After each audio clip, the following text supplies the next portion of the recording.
మన ప్రభువును రక్షకుడైన యేసుక్రీస్తు వారి శ్రేష్టమైన నామములో ఈ ప్రార్థన కూడి వచ్చినటువంటి మీ అందరికీ నా హృదయపూర్వకంగా తెలియజేస్తున్నాను. అలాగనే మీ యొక్క ప్రేమను బట్టి ప్రభుని కనపరుస్తూ ఉన్నాను. అలాగనే ఈస్టర్ యొక్క శుభాకాంక్షలు కూడా మీకు తెలియజేస్తున్నాను. ఈ ఈస్టర్ సండే ప్రభువు మనకి ఇచ్చున్నాడు. దాన్ని బట్టి ప్రభువుకే మహిమ కలుగునుగాక. కాబట్టి పండగ పూట లేట్ చేయకుండా తక్కువ సమయం ధ్యానం చేసుకొని త్వరగా ముగించుకొని ఎవరి ఇళ్ళకి వాళ్ళు వెళ్ళేసేసి హ్యాపీగా సంతోషిద్దాం, పప్పలు తిందాం. హల్లెలూయా.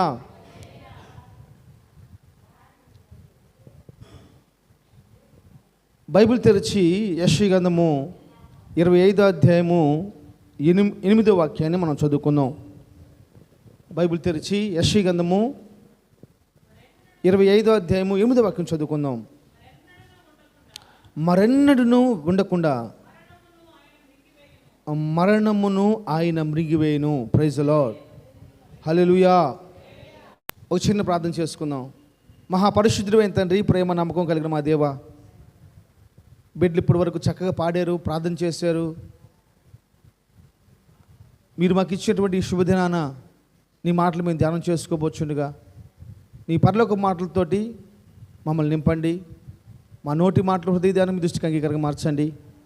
వాక్యమునకు వ్యతిరేకంగా పనిచేస్తున్న ప్రతి దురాత్మక శక్తులను బంధించండి. వినగలిగిన చెవులను అర్థం చేసుకునే పరిశుద్ధాత్మ జ్ఞానాన్ని అనుగ్రహించమని యేసు నామములో ప్రార్థన చేస్తున్నాను తండ్రి. ఆమేన్. హల్లెలూయా. చాలా సంతోషం. మనం ఈ యొక్క ఈస్టర్ పండుగ సందర్భంగా ఈ ఈస్టర్ పర్వదినాన్ని జ్ఞాపం చేసుకొని ఒక మాట నేను ప్రార్థన చేస్తున్నప్పుడు ప్రభు నాకు జ్ఞాపం చేశాడు. ఆ ఒక్క మాట మీకు చెప్పాలని నేను ఆశపడుతూ ఉన్నాను. దేవుని బిడ్డలారా, ఈరోజు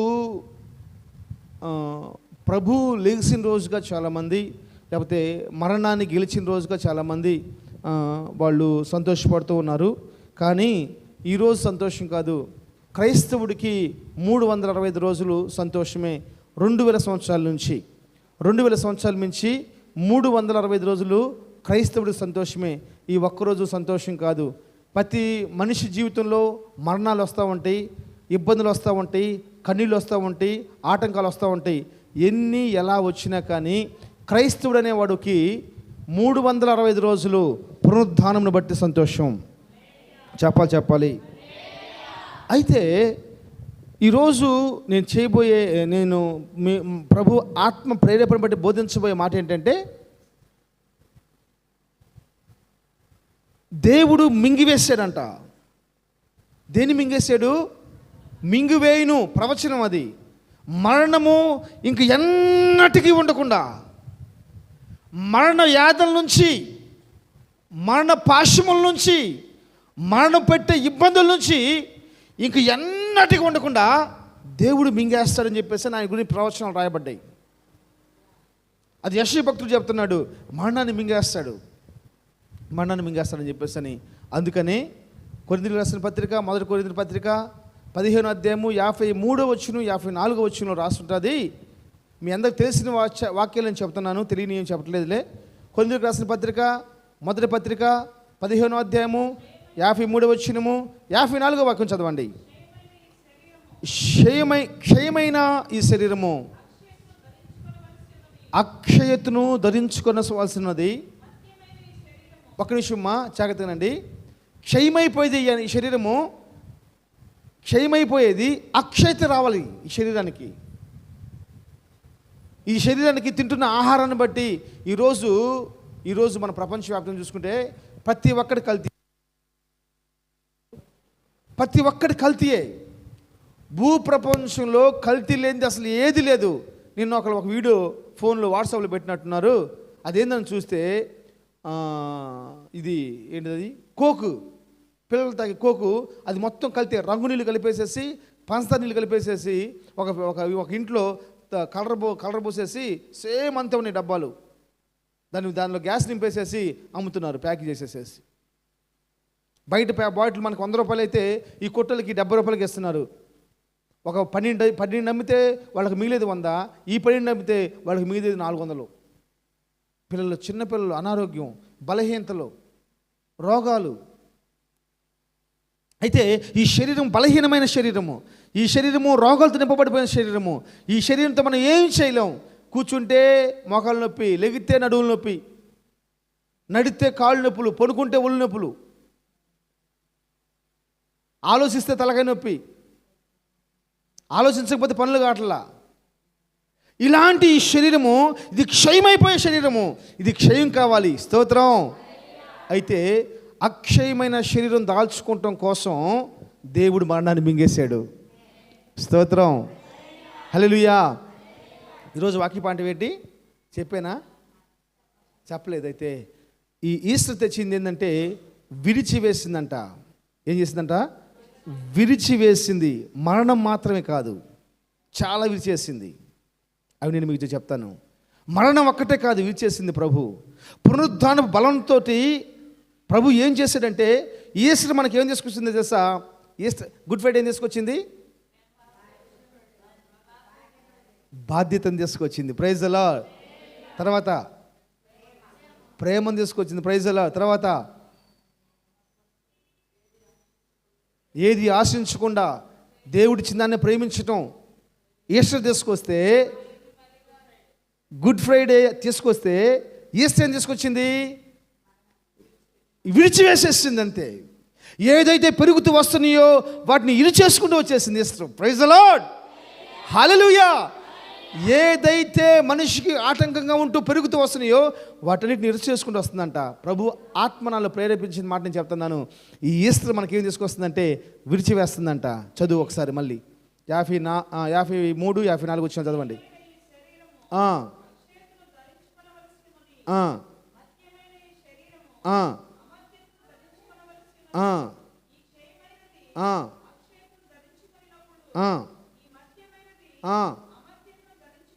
అబ్బా. ఆమేన్. జాగ్రత్తగానండి. ఈ శరీరం అంట, అమ్మా జాగ్రత్తగానండి, ఈ శరీరం అంట క్షయమైన శరీరం అంట. నాకెళ్ళి చూస్తారా? నాకెళ్ళి చూడండి అమ్మా. ఈ క్షయమైన శరీరము అక్షయతను ధరించుకుంటే అప్పుడే మనకు విజయం వస్తుంది. జాగ్రత్తగా నాలు బాబు. ఈ క్షయమైపోయిన శరీరము అక్షయమైనదిగా మార్చబడితేనే మనకి విజయం వస్తుంది. ఆ విజయము చెప్పాలి, ఆ విజయము మరణాన్ని మింగేసిద్ది. లేకపోతే ఆ విజయము మరణాన్ని, గాడ్ బ్లెస్, ఏం చేసిద్ది? విడిచివేసిద్ది. అంతే. ఎరగొట్టపడేయటమే. స్తోత్రం. ఈ క్షయమైపోయింది అక్షయమైందిగా మారితేనే, ఈ క్షయమైపోయిన శరీరము అక్షయమైందిగా మారాలి. అందుకే ఇన్ని సంవత్సరాలు మనం ఎడవక ఎడబాయిక యేసయ్య పాదాలు పట్టుకునేది. వారానికి 6 రోజులు ఉంటే 6 రోజులు ఎందుకు ప్రార్థనలు? ఎందుకు తెలుసా? ఈ క్షయమైపోయేది అక్షయమైందిగా మార్చబడటం కోసం. ఎందుకు మా ఈ ప్రార్థనలో? ఈ అక్షయమైంది ఎలా తయారవ్వాలి? ఈ క్షయమైపోయింది అక్షయమైందిగా మార్చబడటం కోసం ఈ ప్రార్థనలు, ఈ ఉపవాసాలు, ఈ కన్నీళ్ళు, ఇదంతా తయారయ్యేలేకే దేవుడు ఏం చేస్తాడంట? ఒక విజయాన్ని ఇస్తాడు. ఆ విజయం ఏం చేస్తుందంట? మరణాన్ని విరిచేస్తుందంట. మరణాన్ని ఇచ్చేసిన తర్వాత దేవుడు మనకెంత సమయం ఇస్తాడు? ఏమ్మా చదువుమా, 54 చదువు.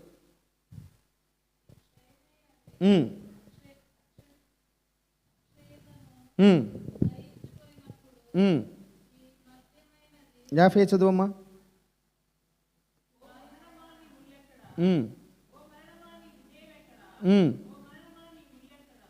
స్తోత్రం.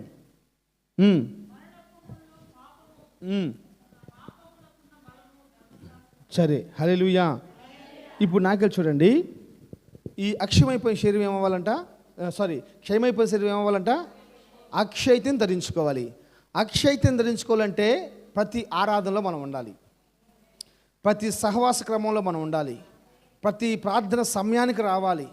వచ్చేసేసి కూర్చొని మనం ఎలా మార్చాలంటే క్షయమైపోయేది అక్షయతగా మార్చుకోవాలి. అప్పుడు మనకు ఒక విజయం ఇస్తాడు. ఆ విజయం ద్వారా మనం మరణాన్ని విరిచివేస్తాము. మనం మరణాన్ని విరిచేస్తాము. అయితే ఎప్పుడైతే మనం మరణాన్ని విరిచేస్తామో విజయం వస్తుందో, విజయం వచ్చినాక సంఘం ఎత్తబడటానికి దేవుడిచ్చిన సమయం ఎంతంట? ఇంకా చదువు 52 వచ్చిన చదువు 52 వచ్చిన ఏంటంటమ్మా? ఈ మర్మం తెలుసుకొని చాలు, ఇంకేం వద్దు. మనకు తెలిసిన మర్మం ఇదే, ఇంకేం వద్దు మనకి. మీకు ఒక మర్మాన్ని తెలియపరుస్తున్నాను. మనమందరము నిద్రించము కానీ, అంటే అర్థం ఏం తెలుసా? సమాధిలో ఉండము కానీ నిమిషము, ఎంతసేపు? నిమిషములో, ఒక రెప్పపాటులో, కడబూర మ్రోగగానే మనమందరము మార్పు పొందుదము. God bless you. Hallelujah, praise God. పరిశుద్ధమైన దేవుని నామానికి మహిమ కలుగును గాక. అప్పుడు మృతులు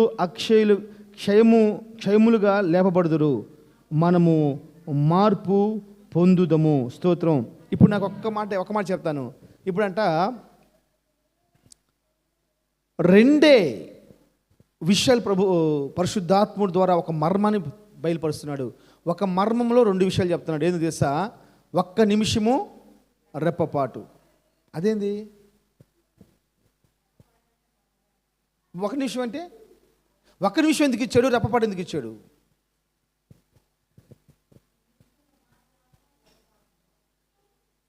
బోర మోగంగానే ఒక నిమిషం సమయంలో తర్వాత రెప్పపాట్లు ఎత్తిపోవడం అంట, కొనిపోబడతామంట. ఇప్పుడు నీకు ఇచ్చిన సమయం ఎంత తెలుసా? ఒక నిమిషం, 1 minute. వాస్తవానికి నేను ఈరోజు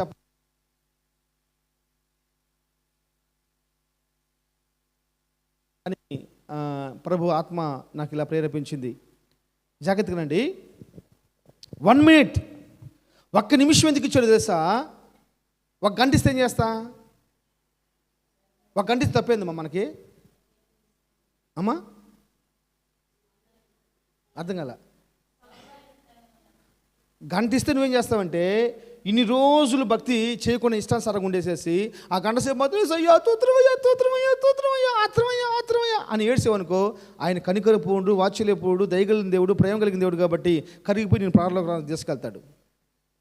ఇప్పుడు దాకా నా మాటలా, నాకు వ్యతిరేకంగా పనిచేస్తావు, నాకు వ్యతిరేకంగా మాట్లాడావు, సేవకుని మాట్లాడలేదు, దేవుని మాట్లాడలేదు, పరిచయ క్రమాలకు నువ్వు పాల్గొనలా, నీ ఇష్టానుసారం నువ్వు బ్రతికేసేసి క్షయమైన శరీరాన్ని అక్షయంగా మార్చుకునే సమయంలో మార్చుకోకుండా నీ ఇష్టానుసారంగా బ్రతికేసేసి ఒక గంట నీకు సమయం ఇచ్చినట్టయితే తిరిగి ఆ ప్రాసెస్ చేస్తూ ఉంటావు. అందుకని దేవుడు ఏం చెప్పాడంటే, నీకు సమయం లేదు, ఇంకా లాస్ట్ మూమెంట్లో 1 minute. ఆ 1 minuteలో నీ ఆత్మని దేవా నీకు స్తోత్రం అనగానే బయ్యిన పరలోకి వెళ్ళిపోతావు. అంతే, కనురెప్పపాటు అంతే. 1 minute సమయం అంతే. నీకు నీ సమయం విలువ ఎంత తెలుసా? 1 minute. ఆ ఒక్క నిమిషం కోసం మనం ఎదురు చూడాలి, ఆ రెప్పపాటు కోసం మనం ఎదురు చూడాలి. స్తోత్రం. ఈ సమయం అంతా కూడా, ఈ టైం అంతా కూడా చెప్పాలి దేనికోసం? 1 minute కోసం. ఇన్ని సంవత్సరాలు ఎందుకు ప్రార్థన చేయాలి? ఇన్ని సంవత్సరాలు ఎందుకు ఉపవాసాలు ఉండాలి? ఇన్ని సంవత్సరాలు ఎందుకు మోకాళ్ళు, పరిశుద్ధత, వైరాగ్యం ఎందుకంటే చెప్పాలి 1 minute కోసం, ఒక్క నిమిషం కోసం. ఒక్క నిమిషం అంతే. ఒక్క నిమిషంలో గొప్ప అద్భుతం జరగబోతుంది. నా జీవితకాలం అంతా భక్తి ఒక్క నిమిషం కోసమే. ఆ నిమిషంలో గనక నువ్వు లేవనెత్తబడలేదా, అవుట్, నువ్వు అంతే, నువ్వు అవుటు. స్తోత్రం. కాబట్టి దేవుని బిడ్డ జాగ్రత్తగా అండి. చాలా విలువైన మాట మీకు నేను ప్రశ్నలను ఆశపడుతున్నాను. దేవుడు మన జీవితాల్లో ఈ ఈస్టర్ ద్వారా ఏం చేశాడు తెలుసా? విరిచివేశాడు. మరణాన్ని విరిచివేసేసాడు. పాపం ద్వారా మరణం వస్తే ఆ మరణం విరిచివేసేసాడు. జాగ్రత్తగా అండి. దేవుడు ఎలాంటి దేవుడు అంటే పరిపూర్ణుడు. స్తోత్రం చెప్పండి. ఎలాంటి దేవుడు అయినా? పరిపూర్ణుడు, పరిపూర్ణంగా చేసేవాడు. మీరు బైబిల్లో మనం కనుక ధ్యానం చేస్తే, యేసు ప్రభు ఎన్నిసార్లు రక్తం చిందించాడమ్మా? యేసు ప్రభు రక్తం ఎన్నిసార్లు కాచబడింది? తెలుగు అర్థమవుతుందా అమ్మా?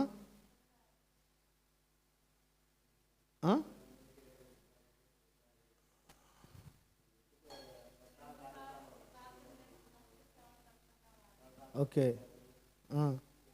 ఏది మీ ఇద్దరేనా మందిరంలో ఇద్దరే ఉన్నారు మందిరంలో? అమ్మా మాట్లాడండి. హల్లెలూయా. యేసు ప్రభు రక్తం ఎన్నిసార్లు కారింది? 5 సార్లా? సార్లు చెప్పని తప్పేం లేదు. నీ అనుభవం చెప్పు. యేసు ప్రభు రక్తం ఎన్నిసార్లు కారిందిమా? చెప్పండిమ్మా. యేసు ప్రభు రక్తం ఎన్నిసార్లు కారింది? యేసు ప్రభు రక్తం భూమి మీద సరే ఎప్పుడు పడింది చెప్పండి. ఇంకా మీరు ఇంకా ఈస్టర్లోనే ఉండిపోయారు అన్నమాట. ఈస్టర్ పండుగలోనే ఉండిపోయారు మీరు. ఎక్కడ ఉండిపోయారు? ఈస్టర్లో ఉండిపోయారు. యేసు ప్రభు రక్తము భూమిపైన 3 సార్లు పడింది. యేసు ప్రభు రక్తము 3 సందర్భాల్లో కూడా పడింది. ఒక సందర్భం ఏం చెప్పండి?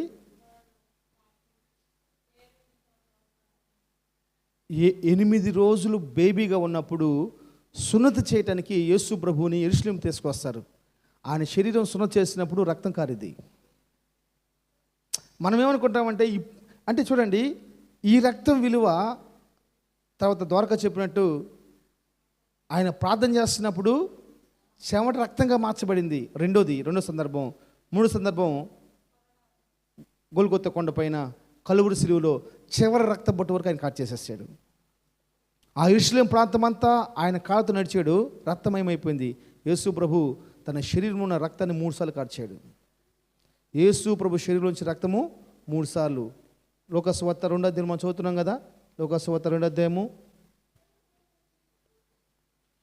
చదివిస్తానికి టైం లేదు, నేను రిఫరెన్స్ లేకు చెప్పను, అయినా మీరు తెలుసుకుంటారని చెప్తున్నాను. 2వ అధ్యాయం కాదమ్మా, 4వ అధ్యాయము. ఒక్క నిమిషం,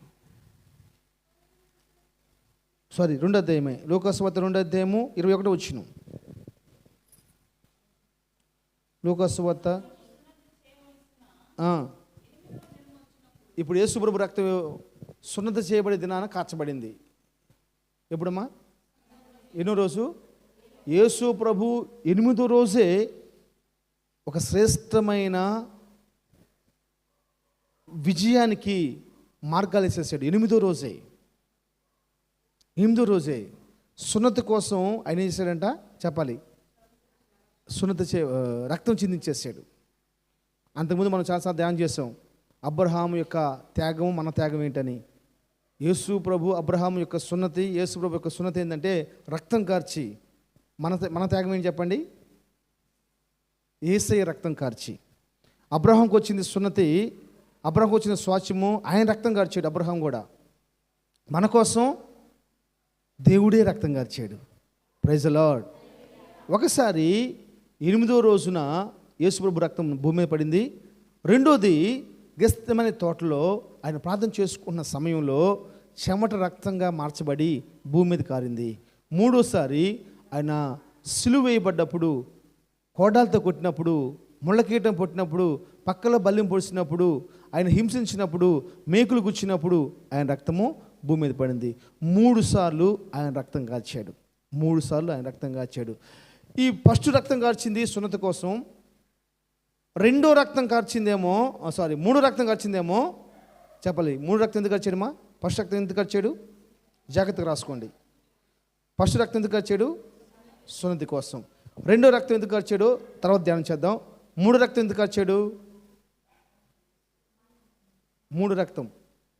3వసారి రక్తం ఎందుకు కార్చాడు? 3 రక్తం ఎందుకు కార్చాడమ్మా?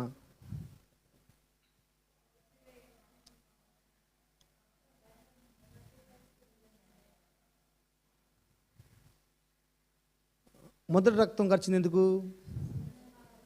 2వ రక్తం ఎందుకు కార్చాడు మీకు తెలియదు, నేను చెప్తాను. 3 రక్తం ఎందుకు కార్చాడు మీకు తెలుసు, అది చెప్పట్లే మీరు. ఆయన పొందిన గాయాల ద్వారా, ఆయన కాచిన రక్తం ద్వారా మనకు స్వస్థత. మీరు ఏమి నేర్చుకున్నారో అర్థం కావట్లేదు నాకు. నెంబర్ 1 సున్నతి కోసం ఆయన రక్తం కార్చాడు ఫస్ట్. నెంబర్ 2 నేను చెప్తాను, మీకు తెలియదు. నెంబర్ 3 ఆయన ఎందుకు రక్తం కాచాడంటే ఆయన మనకు స్వస్థతనివ్వటం కోసం, బైబిల్ చెప్తున్నట్లు ఆయన గాయాల ద్వారా మనకు స్వస్థత, ఆయన రక్తం ద్వారా మన పరిశుద్ధత, ఆయన రక్తం ద్వారా మన పాప విమోచన. యేసుక్రీస్తు రక్తము 10 పాపం నుండి మనల్ని పరిశుద్ధులుగా చేస్తుంది. పరిశుద్ధులుగా చేయడం కోసం, రోగం నుంచి పరిశుద్ధులుగా చేయడం కోసం, పాపం నుంచి పరిశుద్ధులుగా చేయడం కోసం. స్తోత్రం. ఇప్పుడు మీకు ఒక మాట చెప్తాను. యోహాను సువార్త 19వ అధ్యాయం తీయండి. యోహాను సువార్త 19వ అధ్యాయము. మీకు అర్థమవుతుంది కదా ఎందుకు చెప్పాలనిపించి చెప్తున్నాను నేను మీకు. ఇప్పుడు చెప్పండి, ఫస్ట్ సారి ఎందుకు ప్రభు రక్తం కార్చాడు? మూడోసారి ఎందుకు రక్తం కార్చాడు? స్వస్థత కొరకు, మన పాప విమోచన కోసం, మన పరిశుద్ధులుగా మార్చడం కోసం. అర్థమైందమ్మా? ఇప్పుడు రెండో దానికి మనం వద్దాం. చదవండి. యోహాను సువార్త 19వ అధ్యాయం 41 వచ్చింది చదవండి.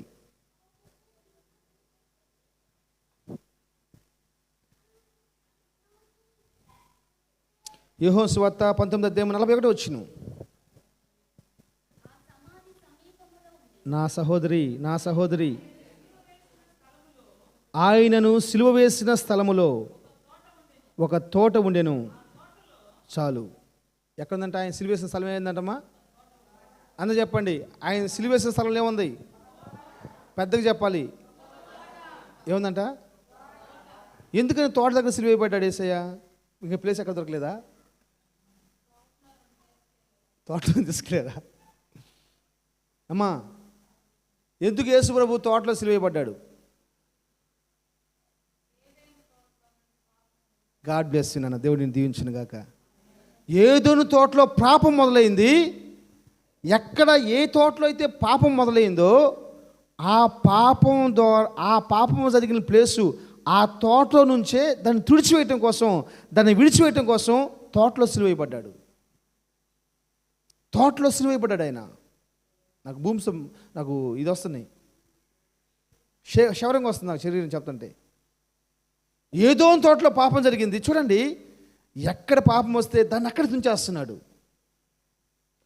అందుకే చెప్తున్నాను నేను చాలాసార్లు, యేసుక్రీస్తు మహాకృపను బట్టి మనం ఏ విషయములలో బలహీనం అవుతామో ఆ విషయంలో బలవంతులుగా మార్చబడాలని వాక్యం సెలవిస్తుంది. ఏ విషయంలో మనం పడిపోతామో, ఏ విషయంలో మనం మర్చిపోతామో ఆ విషయంలో మనం జ్ఞాపకశక్తి కలిగిన వారుగా ఉండాలి. ఎగ్జాంపుల్ నేను చెప్తాను. నాకు మతిమరుపు ఎక్కువ. ఈ పెన్ను జేబులో పెట్టుకోవాలి. ఈ పెన్ను వెంటనే జేబులో పెట్టుకున్నాం అనుకో, మర్చిపోం. ఇంకంతే, వెంటనే మనం మర్చిపోం. స్తోత్రం. హల్లెలూయా. యేసు ప్రభు ఏం చేశాడు? ఏదోని తోటలో చెప్పాలి, ఏదోని తోటలో పాపానికి పరిష్కారం కనుగొని దాన్ని ఇంకా ఎన్నడూ మరణము మనిషిని మింగివేయకుండా ఉండులాగున దాన్ని విడిచేయటం కోసం తోటలోనే ప్రారంభించాడు. సరే, ఆ తోటలో ప్రభు ఏం చేశాడంట? ప్రార్థన చేస్తున్నప్పుడు చెమట. ఆ రోజు ఆదాము పాపం చేసినప్పుడు అతను ఆహారం ఎలా తినాలంట?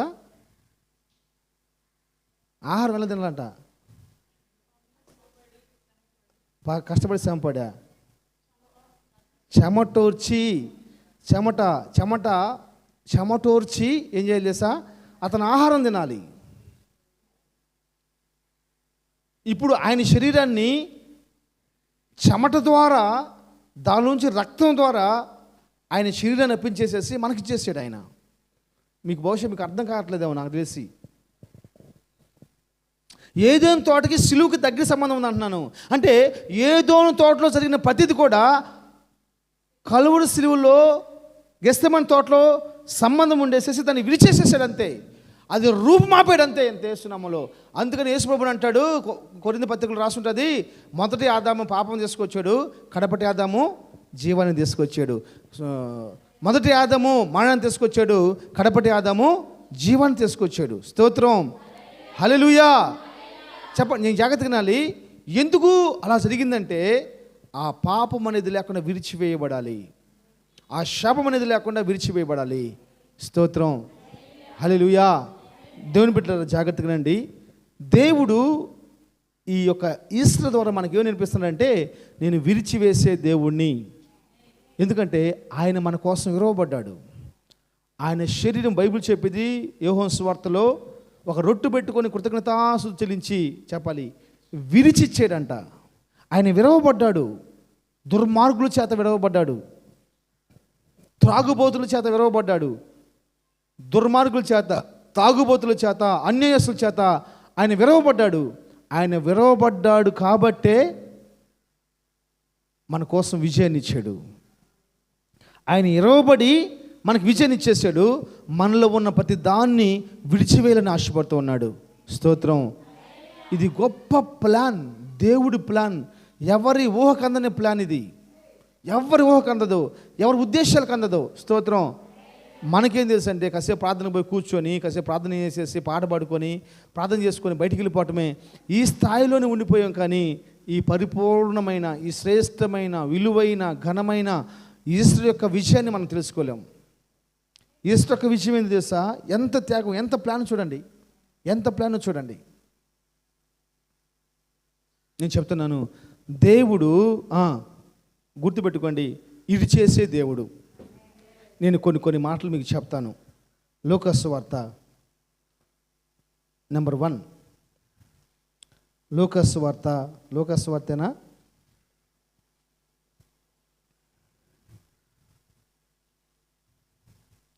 యోహాను సువార్త, మార్కు సువార్త.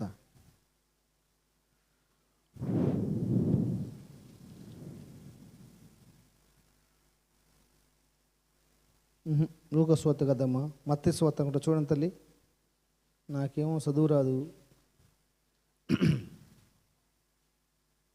సారీ. మార్కు సువార్త 16వ అధ్యాయము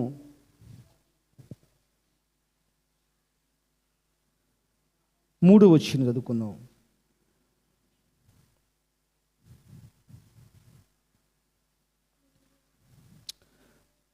మార్కు సువార్త 16:3 వచ్చింది. సూర్యోదయమైనప్పుడు సమాధి యొద్దకు వచ్చుచుండగా సమాధి ద్వారం నుండి మన కొరకు ఆ రాయి ఎవడు పొర్లించునని ఒకరితో ఒకరు చెప్పుకొనిచుండిరి. ఇప్పుడు నాకు చూడండి, ఒక 2-3 మాటలు మీకు జ్ఞాపకం చేస్తాను. నాకు జ్ఞాపకం వచ్చినాయి, ప్రభు నడిపించిన మట్టు నేను చెప్తాను. దేవుడు విడిచివేస్తాడు అంటే అర్థం ఏం తెలుసా? దాన్ని తీసివేస్తాడు. ఏం చేస్తాడు? తీసివేస్తాడు. ఇక్కడ యేసు ప్రభు దగ్గర పాదాల కాడ పరిచర్య చేసిన కొంతమంది స్త్రీలు ఉన్నారు. ఈ పాదాల కాడ పరిచర్య చేసిన స్త్రీలు అక్కడితో ఆగిపోలా. ఎప్పుడెప్పుడు తెల్లారిద్దా, ఎప్పుడెప్పుడు పునరుద్ధానపు ఆరాధన కాడికి, పునరుద్ధానుడైన దేవుని కాడికి, లేకపోతే యేసయ్యను చూడాలని చెప్పేసి అని తెల్లవారినప్పుడే, అది విశ్రాంతి దినం కాక తెల్లవారుచుండగానే, ఆదివారం దినం తెల్లవారుచుండగానే వాళ్ళు లేసేసేసి దానికి కావాల్సింది మొత్తం ప్రిపేర్ చేసుకున్నాడంట. నేను కూడా ఒక్కోసారి ఆలోచిస్తూ ఉంటాను. చెన్నైలో టీపీఎం చర్చి విశ్వాసులు నేను చూస్తున్నప్పుడు ప్రార్థన అయిపోయినాక 12:30 1 గంటకు ప్రార్థన అయిపోయింది. నేను వాళ్ళని అడుగుతాను, ఈరోజు మీ ఇంట్లో ఏం తయారు చేశారని. ఈరోజు మా ఇంట్లో బిర్యానీ తయారు చేసామని చెప్తారు. బిర్యానీ తయారు చేసి 8:30కు ప్రార్థనకు వచ్చారా? ఇంట్లో బిర్యానీ వండుకొని 8:30కు ప్రార్థనకు వచ్చారా? అదేంది? నాకు ఈరోజుకి నాకు వింత అనిపించింది. మన ఇంట్లో కనీసం టిఫిన్ చేసుకొని తిని ప్రార్థనకు రావడానికి 10 గంటల ప్రార్థనకి 12 అయింది. ఇక పండగ రోజు అయితే చెప్పాల్సిన అవసరం కూడా లేదు. ఇంకా ఇలాంటి పండగలు బిడ్డలని చెప్పేసి మనం అనుకున్నాం అనుకో, దాన్ని చెప్పాల్సిన అవసరం కూడా లేదు. ఆ స్త్రీలు చూడండి, కానీ వాళ్ళకి మీకున్న తేడా, లేకపోతే వాళ్ళకి మనకున్న తేడా ఏంటంటే, వాళ్ళేమో యేసు ప్రభు పాదాల దగ్గర పరిచయం చేసిన వాళ్ళు, మనమేమో పాదాల దగ్గర పరిచయం చేపించుకునే వాళ్ళం. మనం పరిచయం చేపించుకునే వాళ్ళమ్మా. మీ ఇంట్లో పని చేయడానికి పిలుచుకున్నాం ఇద్దరిని. సింగమ్మ గారు వినపడుతుందా? వెంకయ్య గారు వినపడుతుందమ్మా? మీ ఇంట్లో పని చేయడానికి మేస్తులు టాపి పని చేసే వాళ్ళు ఇద్దరిని పిలిపించుకున్నావు. కూలి ఎంతని మాట్లాడుకున్నావు? కూలి 900 రూపాయలు చెప్పారు అబ్బాయి. 900, 850 రూపాయలు కూలి మాట్లాడుకున్నారు. 850 రూపాయలు కూలి చీరాల్లో మాట్లాడుకున్నావు. రేపు పొద్దున వచ్చి పని చేస్తామన్నావు. రేపు పొద్దున పనికి 8 గంటలు రావాలి, వాళ్ళు 10 గంటలకు వచ్చారు. ఏమంట?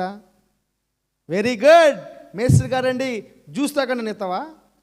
చెప్పండి మా, నాకెళ్ళి చూడాలి.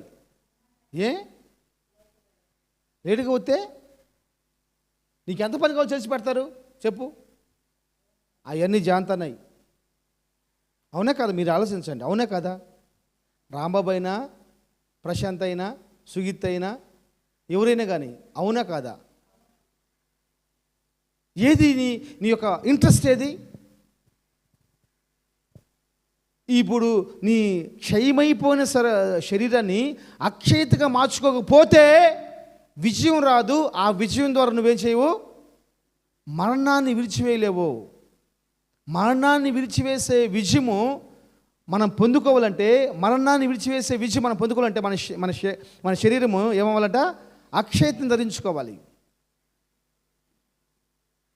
దేవుడు దేన్ని తీసేస్తాడు?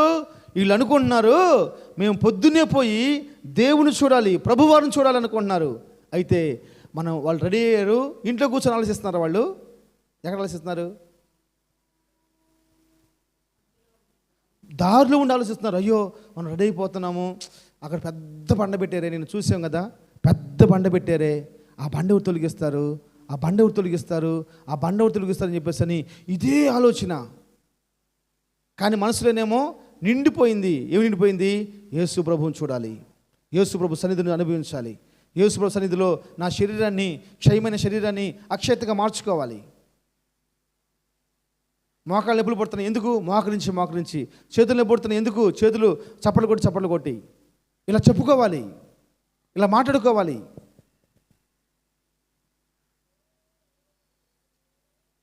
ఈ మాటలన్నీ సజీవుడైన దేవుడు అన్నాడు. స్తోత్రం. వాళ్ళకి ఏది అడ్డుగా ఉందో దాన్ని చేసేసాడు, లేక వాళ్ళకి ఏది అడ్డుగా ఉందో దాన్ని చెప్పాలి తీసివేసేసాడు. నెంబర్ 1, మన అడ్డుబండలను తొలగిస్తానికి, మన అడ్డుబండలు విడిచేయటం కోసం ప్రభు ఈ ఈస్టర్ని తీసుకొచ్చాడు. ఆ శిష్యులకి, ఆ యొక్క స్త్రీలకు ఏం చేశాడు? దేవుడు దేవదూతను పంపించేసేసి ఆ బండను తొలగించేసాడంట. ఆ బండ తొలగిపోయిందంతే. లోపటే ఉంది చెప్పాలి, నోరు తెలిసి పెద్ద చెప్పండి.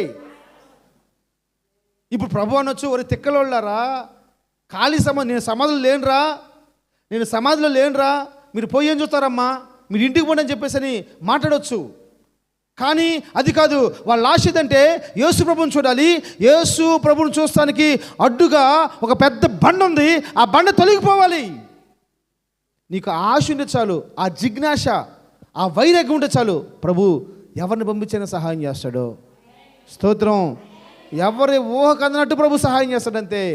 మన రాష్ట్రం మనం ధ్యానం చేస్తాం కదా, ఆయన సహాయం చేసే దేవుడు, ఆయన ఎబినేజర్ దేవుడు. ఆయన పేరు ఎబినేజర్. ఆయన పేరు ఎబినేజర్. ఆయన సహాయం చేసే దేవుడు. ఆయన దేవదూతను నువ్వు మా వాడు వస్తున్నారు కానీ వాళ్ళ ఆలోచన, అయ్యా నువ్వు లేవు కదయ్యా, నీకెందుకు అయ్యాన్ని వాళ్ళు అడుగుతున్నారు, వాళ్ళ బాధ అది, దాన్ని తీసేసేయి. దేవుణ్ణి మనం నింపుకొని దాన్ని వెంబడించినట్లయితే, చెప్తాను జాగ్రత్తగా రండి, మనం నింపుకొని దాన్ని వెంబడించినట్లయితే ఏదైతే మనకి ఇంపాసిబుల్గా ఉందో దేవుడు దాన్ని పాసిబుల్గా మార్చేస్తాడు. స్తోత్రం. హల్లెలూయా. శాశ్వత నాకు చూడన్న, వీళ్ళు హృదయంలో ఏముంది? ఆ బండ తీసేయాలని కోరుకున్నాడు. లాజరు కాడికి పోయినప్పుడు ఏమన్నాడు దేవుడు? చెప్పాలి.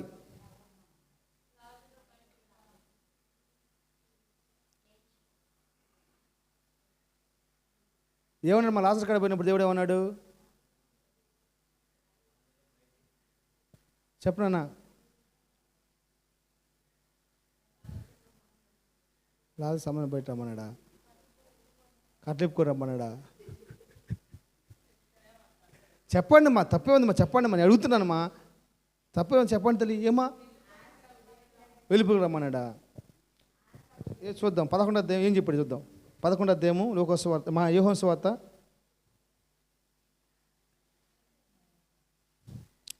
11వ అధ్యాయము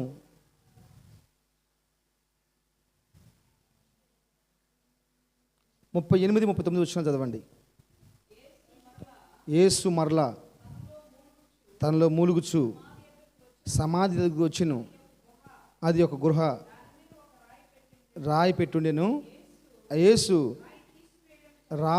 రాయి తీసివేయడని చెప్పాడు. జాగ్రత్తగా అండి, శరీరంతో ఉన్నవాడు చచ్చిపోతేనేమో ఆ రాయిని మీరే తీసుకోవాలి. అప్పుడేం జరిగింది? యేసు ప్రభు చనిపోకముందు ఏం జరిగింది? మనం తీసుకోవాలి. యేసు ప్రభు చనిపోయినాక ఆయనే ఆ రాయి తీసేస్తాడు. స్తోత్రం, హల్లెలూయా. ఆ రాయి యేసు ప్రభు అంటాడు, ఆ రాయి మీరు తీసివేయండి, ఆ రాయిని తీసివేయండి అంటాడు. ఇక్కడ ఆ రాయి ఎవరు తీస్తారా అని అడుగుతూ ఉండగానే, ఆలోచన చేస్తూ ఉండగానే దేవుడు వాళ్ళ కోసం ఒక వింతైన కార్యం జరిగించాడు. దేవదూతను పంపించేసేసి ఆ రాయిని తీసిపడేసేసాడు యేసునామములో. ఆ రాయికి కట్టబడ్డ చంకెలు తెగిపోయి యేసునామములో విడిచేసేసాడు యేసునామములో. హల్లెలూయా, స్తోత్రం. ఇప్పుడు మనం కష్టపడాల్సిన అవసరం లేదు. మన హృదయంలో ఆశ వస్తే చాలు. ఆయన విడిచివేసే దేవుడు. ఆయన మన కోసం ఆయన విడిచివేయటకు సజీవుడిగా ఉన్న దేవుడు ఆయన. నేను చెప్తున్నాను జాగ్రత్తగా, నాకు ఒక ప్రేరేపణ వస్తుంది రాత్రి. ఎందుకు తెలుసా? మన నోట్లో నుంచి ఏదేది అడుగుతూ ఉంటామో అది ఆయన చేయటానికి సిద్ధంగా ఉన్నాడంట. మన నోట్లో నుంచి ఏదేది అడుగుతామో అది చేయటానికి సిద్ధంగా ఉన్నాడంట. ఈ స్త్రీలు అడుగుతున్నారు, ఏమడుగుతున్నారు? ఆ రాయిని ఎవరు తొలగిస్తారేమోనని. వాళ్ళు అడుగుతున్నది దేవుడు చేసే దశ వాళ్ళకి ఇంపాసిబుల్ అయింది పాసిబుల్గా మార్చేస్తాడు. అది నువ్వేం చేస్తా? మేము అనుకుంటున్నాం ఒక్కోసారి మందిరాన్ని ఇక్కడ తీసేసి మెయిన్ రోడ్డు పక్కన పెట్టాలనుకుంటున్నాం. మనం మాట్లాడుకుంటున్నాం. మన వాళ్ళు అంటున్నారు, అన్న మందిరం ఇక్కడ తీసేసి మెయిన్ రోడ్డు పక్కన పెడదామన్నా అని చెప్పి అంటున్నారు. నేను అన్నాను, అక్కడికి వచ్చేవాళ్ళు ఎంతమంది? మెయిన్ రోడ్డు పక్కన పెడితే మెయిన్ రోడ్డు ఇంటి పక్కన ఉంటేనే నువ్వు రావడానికి 12 అవుతుంది. ఇక మెయిన్ రోడ్డు పక్కన పెడితే అంట, అమ్మ ఏందమ్మా ప్రార్థన రాలేదు బాబు, ఏంది బాబు ప్రార్థన రాలేదు, ట్రైన్ రాలేదు, బస్సు రాలేదు, బండి లేదు, ఆటో లేదు, ఈ మాటలు చెప్పుకుంటూ ఉంటాం కదా. కదమ్మా, చెప్తున్నాను దేవుని సేవకుడిగా, దేవుడు మన పక్షాన అనేక కార్యాలు విడిచివేస్తాడు. ఈరోజు ఏ విషయం మనలో మొద్దుబారిపోయిందో, ములిసి మామూలుగా మార్చబడిపోయిందో, మన వల్ల కాదో, అది ఈ పునరుద్ధానము, ఈ ఈస్టర్ ద్వారా దాన్ని విడిచేయడానికి ప్రభు సమర్థుడు. నిశ్చయంగా విడిచేస్తాడు. నా దేవుడు మనకి అసాధ్యమైనది సాధ్యం చేసే దేవుడు. హల్లెలూయా. ఎందుకు తెలుసా? యేసు ప్రభు మరణించి లేచాడు కాబట్టి. మరణించక ముందు అయితే మనమే ప్రయాసపడాలి, మనమే నెట్టాలి దాన్ని. ఆయన లేచాడు కాబట్టి, ఆయన ఆత్మైన దేవుడు కాబట్టి, ఆయన బ్రతుకున్న దేవుడు కాబట్టి, ఆయన వినే దేవుడు కాబట్టి, ఆయన చూసే దేవుడు కాబట్టి ఇప్పుడు ఏం చేస్తున్నాడు? తీసివేస్తున్నాడు, విడిచివేస్తున్నాడు, అడ్డంగా తొలగించేస్తున్నాడు. ప్రైజ్ ద లార్డ్, హల్లెలూయా. దేవుని సేవకు నేను చెప్తున్నాను, మన దేవుడు మన కోసము సమస్తమును చేయుటకు సమర్థుడు. హల్లెలూయా. ఆత్మాభిషేకముతో అభిషేకించి ఆత్మల భారము నాకు ఇచ్చావయ్యా. ఆత్మాభిషేకముతో అభిషేకించి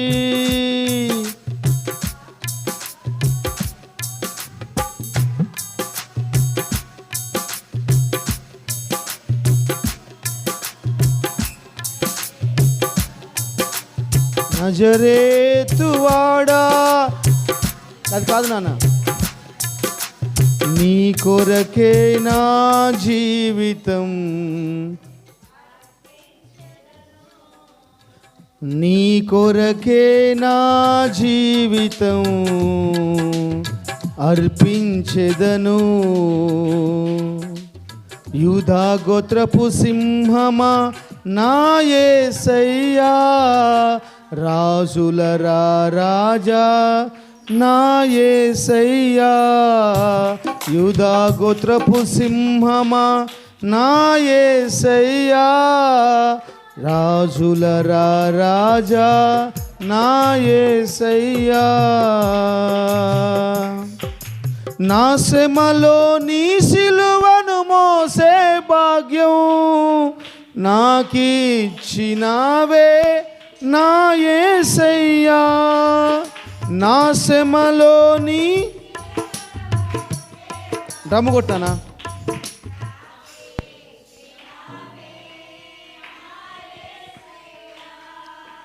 మారనివాడా, మార్పు చెందనివాడా, మారనివాడా, మార్పు చెందనివాడా, నీ కొరకే.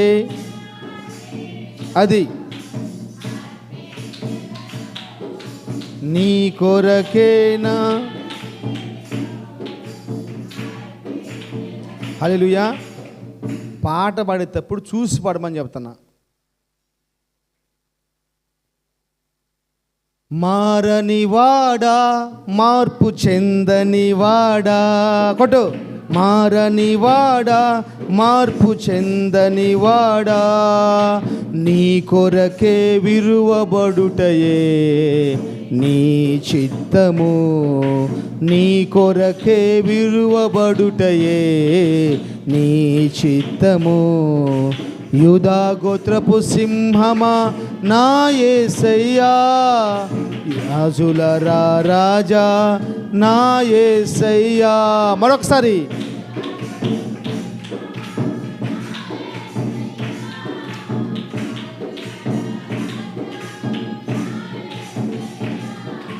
నా శ్రమలో నీ సిలువను మోసే భాగ్యం,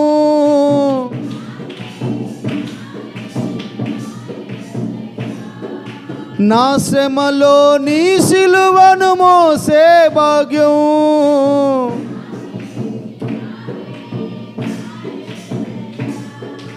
మారనివాడా, మార్పు చెందనివాడా, మారనివాడా, మార్పు చెందనివాడా, నీ కొరకే విరువబడుటయే నీ చిత్తము, నీ కొరకే విరువబడుటయే నీ చిత్తము. యూదా గోత్రపు సింహమా నా యేసయ్యా, యూదుల రాజా నా యేసయ్యా, యూదా గోత్రపు సింహమా నా యేసయ్యా, రాజుల రాజా నా యేసయ్యా. ఆమేన్. హల్లెలూయా. దేవుడు మనకి కావాల్సిన చేయటం కోసం ఆయన విరిచేస్తున్నాడు, విరవబడుతూ ఉన్నాడు. మనకు కావాల్సిన చేయటం కోసం ఆయన విరవబడుతున్నాడు, విరిచేస్తూ ఉన్నాడు. స్తోత్రం. వీళ్ళు ఏమనుకుంటున్నారు తెలుసా? ఏమనుకుంటున్నారంటే వీళ్ళు ఆ రాయి ఎలా తప్పించుకోగలం, తీసుకేసుకోగలం. ఇంకొక మాట చెప్తాను నేను, సమయం అయిపోతుంది. బైబిల్తో మనం చదువుతున్నప్పుడు యోహోను సువార్తలో రాస్తున్న మాట ఏంటంటే, వాళ్ళు చేపలు పడతానికి వెళ్ళారంట. యేసు ప్రభు సిలువేయబడ్డాడు, సమాధి చేయబడ్డాడు. ఇక మేము ఎవరిని వెంబడించాలని చెప్పి అనుకొని వారు పోయి చేపలు పడతానికి వెళ్ళినప్పుడు వాళ్ళు ప్రయాసపడుతున్నారు, చేపలు పడుతున్నారు. కానీ బైబిల్ చెప్తున్న మాట ఏం తెలుసా? వాళ్ళకి ఒక్క చేప కూడా దొరకలేదు, ఒక్క చేప కూడా పడలేదు. నాకు కళ్ళం నీళ్ళు వస్తావు నేను చెప్తుంటే. ఈయనకెందుకుమా? ఈయన ఎక్కడో సమాధి లేచిన దేవుడు, మరణాన్ని గెలిచిన దేవుడు, పునరుద్ధానుడైన దేవుడు వారిని వెతుక్కుంటూ గలిలీకి వెళ్ళిపోయాడంట. గలిలీ సముద్ర తీరం కాడ వాళ్ళు చేపలు పడుతూ ఉన్నారు, సముద్ర తీరంలో చేపలు పడుతూ ఉన్నారు. అంటాడు, అయ్యా ఈ పక్క వేసి మనగానే వాళ్ళు పక్కన వేసినప్పుడు చెప్పాలి ఏం జరిగింది? 2 దోణుల వాళ్ళు పిగిలిపోయినాయా? 153 పెద్ద చేపలు పడ్డాయి అంట. 153 పెద్ద చేపలు పడ్డాయి అంట. యేసు ప్రభుని వాళ్ళు అడిగారా? యేసు ప్రభు వాళ్ళు అడిగారా? ఎంత గొప్ప దేవుడు మా! మనసులో అనుకుంటే చేస్తున్నాడు, ఆయన తలుసుకున్నా చేస్తున్నాడు. ఏంది అద్భుతాలు? నేను అనుకుంటాను, మనం అనుకుంటున్నాం కదా, మరి మన జీవితంలో ఎందుకని చాలా కార్యాలు వెనకబడిపోతున్నాయి, చాలా కార్యాలు వెనకబడిపోతున్నాయి. ఈ బైబిల్లో ఉన్నాయేమో ఇంత అద్భుతంగా, ఇంత వింతగా అనిపిస్తుంటే ఎందుకని మన జీవితాలు వెనకబడిపోతూ ఉన్నాయి? లోకా సువార్త 5వ అధ్యాయంలో మనం చదువుతున్నప్పుడు 2 దోణుల విషయంలో కూడా శిష్యులు ఎవరు అడగలేదు కదా. శిష్యులు ఎవరు అడగలేదు కదమ్మా. వలయమన్నప్పుడు చెప్తున్నారు మేము ప్రయాసపడ్డామని, సహాయం చేయమన్నప్పుడు. అది చూడండి మీరు, బైబిల్లో ఎన్ని అద్భుతాలు చేశాడు దేవుడు అడగకుండా. ఒకడు 38 సంవత్సరాల నుంచి ఏం చేశాడంట? రోగంతో పడుకున్నాడంట. వాడు అడిగాడు నన్ను బాగు చేయమని. దేవుడు ఏం చేశాడు? పోయి వాడిని తాకి ముట్టి వెళ్ళిపోమని చెప్పేసి అన్నాడు. వెళ్ళిపోమన్నాడు. ఒక ఇద్దరు కుమారుడు చనిపోతే తీసుకొని వస్తామన్నారు. వాళ్ళు అడగలా, నా కుమారుని బాగు చేయమని చెప్పేసి అని. ఆ గుంపుని ఆపి పాడిని ముట్టి చిన్నవాడిని బతికించాడంట. ఎన్ని కార్యాలమా, ఎన్ని కార్యాలమా! మన దేవుడు సజీవుడైన దేవుడు, మన దేవుడు గొప్ప దేవుడు. ఆయన ప్రతిదాన్ని విడిచివేసే దేవుడు. మారా చేదుని ఏం చేశాడు? ఆయన మధురంగా మార్చేసాడు. ఆ చేదు అంతటి విరిచివేసేసాడు ఆయన. అంతే. మనం ఆరాధిస్తున్న దేవుడు విరిచేసే దేవుడు ఆయన. స్తోత్రం, హల్లెలూయా. ఆయన విరిచేసే దేవుడు, వింతైన కార్యాలు కూడా చేసే దేవుడు, వింతైన కార్యాలు కూడా చేసే దేవుడు. ఆయన నిన్న నేడు నిరంతరం ఒకటే రీతిగా ఉన్న దేవుడు. ఆమేన్. లేచిన పడిన ప్రార్థన చేసుకుందాం.